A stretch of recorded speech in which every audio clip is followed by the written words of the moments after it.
اعوذ باللہ من الشیطان الرجیم، بسم اللہ الرحمن الرحیم۔ لال ٹی وی دیکھنے والے تمام مسلمانوں کو السلام علیکم ورحمۃ اللہ وبرکاتہ۔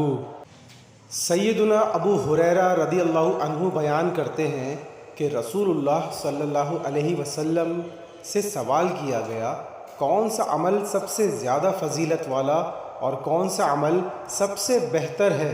آپ صلی اللہ علیہ وسلم نے فرمایا، اللہ تعالیٰ اور اس کے رسول پر ایمان لانا۔ اس نے کہا، اے اللہ کے رسول صلی اللہ علیہ وسلم، اس کے بعد کون سا ہے؟ آپ صلی اللہ علیہ وسلم نے فرمایا، اللہ کے راستے میں جہاد، جو کہ افضل اور اشرف عمل ہے۔ اس نے کہا، پھر کون سا اے اللہ کے رسول صلی اللہ علیہ وسلم؟ آپ صلی اللہ علیہ وسلم نے فرمایا، حج مبرور۔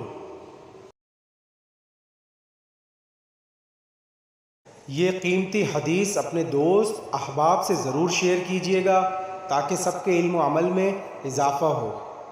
ملتے ہیں اگلی ویڈیو میں ایک نئی معلومات، دعا یا وظیفے کے ساتھ۔ تب تک کے لیے اللہ حافظ۔